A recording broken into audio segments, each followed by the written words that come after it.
This is a sketchbook tour of a sketchbook that I did in 2016 and was the start of drawing every day. It's homemade, obviously. It's made from printer paper and some leftover mount board that I had.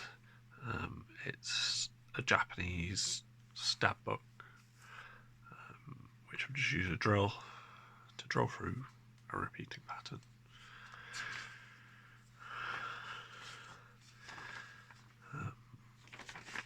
It started off with genuine comic scribbles and then ideas for pottery, which I don't know, I was into making marks into the clay by then, and I'd been looking at canisters and just making things that were useful to my house. Like I wanted to make a flower canister for my house, and then some more abstract ideas.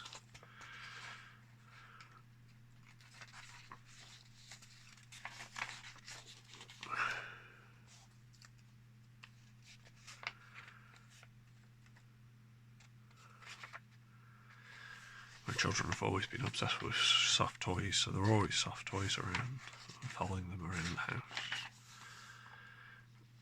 Jugs and pitchers, I mean, they're quite, when you make really big forms, they can be quite generous, and I was always thinking about that, and this is making jugs but in multiple pieces, so you can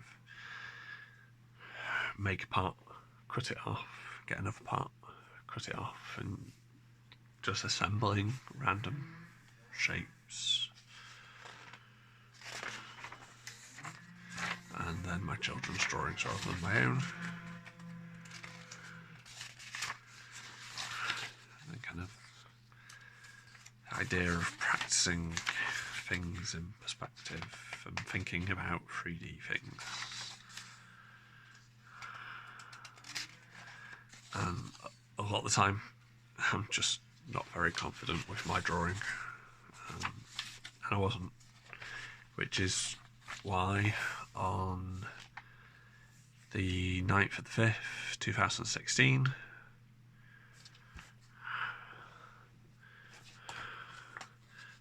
I really started the sketchbook with how do I get more confident in this. I'm trying to work out how you represent it in 3D.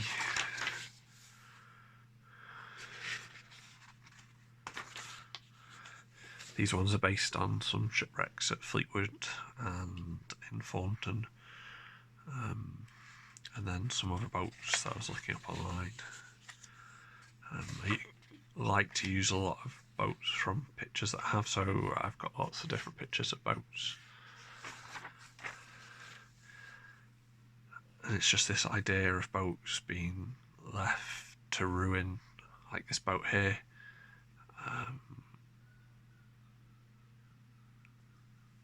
I can't remember its exact name. It's something like a Good Hope. It's been burnt and all sorts now, and it died with the fishing industry in Fleetwood. Just thinking about rusty, falling apart hulls and cabins and who knows what that is. This one's the wire surveyor. It used to go out from Fleetwood dock and check water levels and things and make sure that boats weren't going to hit sandbanks. And then looking at old Fleetwood boats, and this has got one of the greatest oil and nitrate tragedies from 1888, where 27 lifeboatmen and 14 crew died and 2 crew survived, and that's both from Southport and St Anne's. and they both launched opposite, and yeah, it was a massive disaster.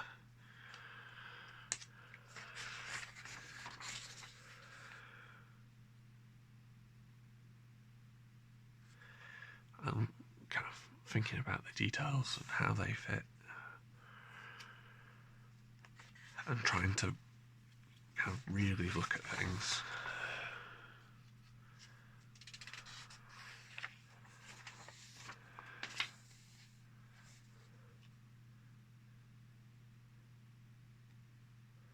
And this was a thing from the local paper. It was FD 170, the Albion, the last Fleetwood trawler. And the guy who were on this boat did end up retiring as a fisherman, and then back to trying to plot things out in three dimensions again, and just trying to make it so then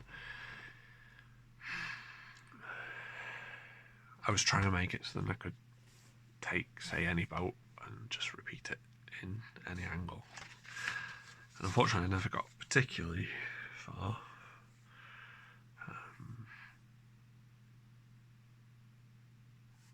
2-point perspective practice of a jetty at Skipple Creek in Thornton. Carina 2 and 57.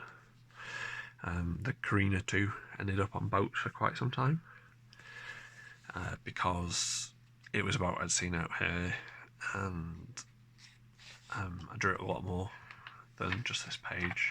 I filled an entire book somewhere just drawings of this boat from a couple of different views that I'd taken pictures of it. And I think eventually I realised that that's too long, and I shortened it and kind of, yeah. But those appeared on quite a number of cups that I made in ceramics. And a couple of different vessels that I'd seen. Once again, looking at the 2-point perspective of the Skipple Creek and a couple of different boats there, and trying to work out how they would look in kind of the same force 2-point perspective, because the points are probably way too close. They should, yeah, because this is only A4. There it is again, the Carina 2, the NN 57. Another one from here in Fleetwood Port. And then just to prove that I was trying to prove to myself that I understood kind of lights and things and that.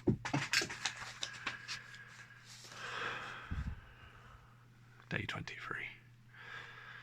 Like I say, looking at light, looking at fruit, because fruit became probably more of a focus for me because it was there in front of me, whereas the boats a lot of the time weren't. It's like there was some sort of celebration in the 80s and all the boats were strung in bunting, and it's from a family photo that I was given because people were seeing how much I was trying to draw boats.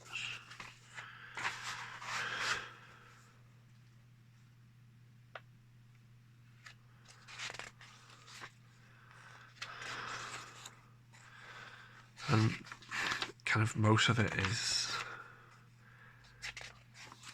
feels a bit like fodder. Like I knew I needed to just draw and draw and draw and draw a lot more, which I did, and I still do. Think about propellers and jars of jam, because as well as fruit, there's always jars of jam. Definitely needed a lot more practice on cylinders and ellipses.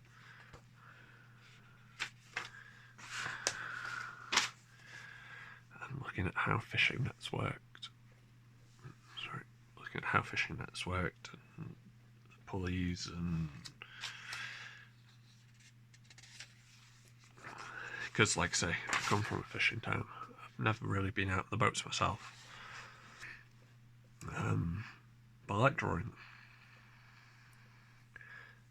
I remember running with this for quite some time.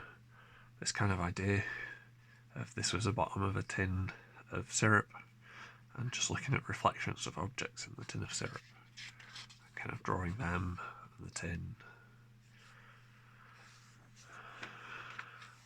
AB177.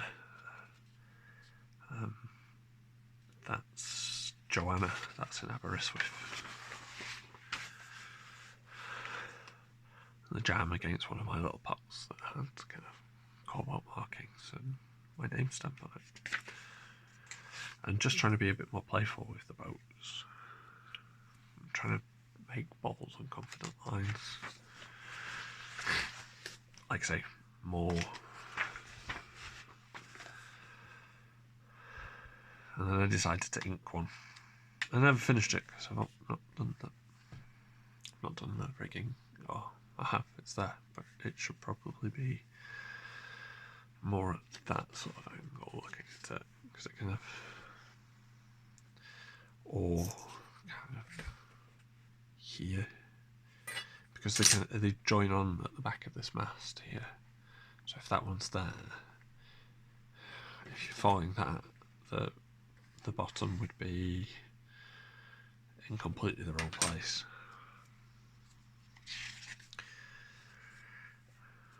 But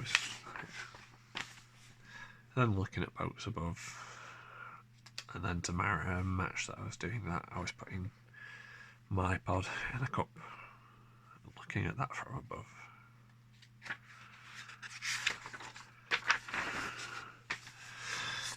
How other things work. So this is the Jacinta. We went to look around this boat and how they pull the nets in along this scoop, and then they would go down into the bowels of the ship to be processed and frozen until they got back to port.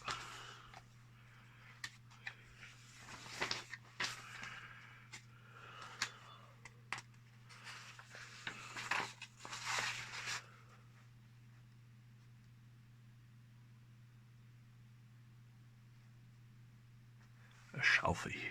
So these are some of the pots that used to sit above my desk. Steve Booten.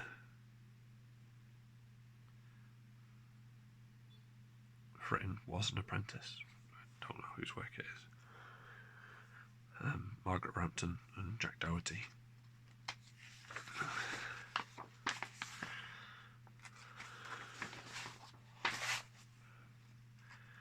Joanna again. AB177. And then kind of back to the rotten boats again to kind of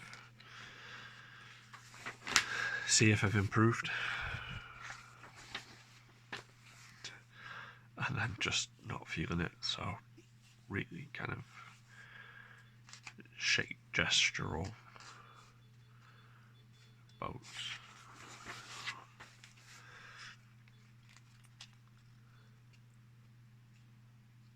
These are some local boats that are still here, so these are our RLNI ones.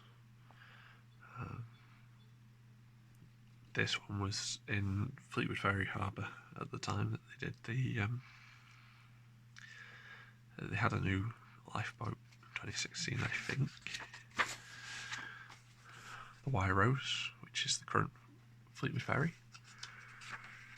I've been on many crossings with that for the children.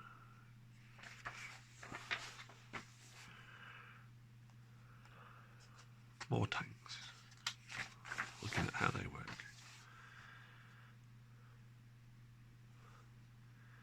So the Carina. Is that the Carina? No, it would be the Wire Surveyor. So I was looking at the Wire Surveyor and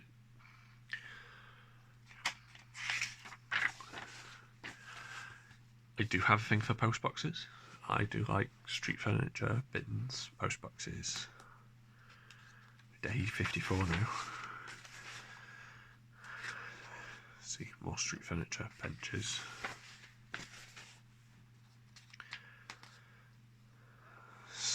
Skibble in Thornton.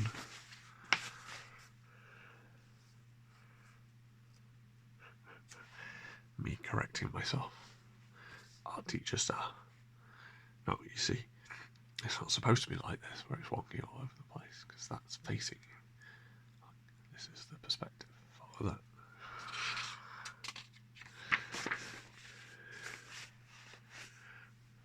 It still didn't make a better job of it the next day.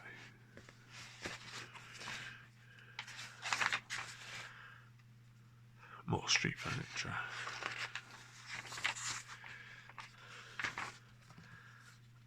And although there are a few more pages of that, I moved on to a different sketchbook for some reason. I think I was just getting annoyed that every day you're having to hold this increased amount of paper. But yeah, this is kind of the first 60 days of drawing every day for me. And it's been 6 years since then. And I know I've come a long way. And I know I want to go much further. So, yeah. I hope you enjoyed flipping through that. I know I did. Got some ideas from it. Thanks for watching.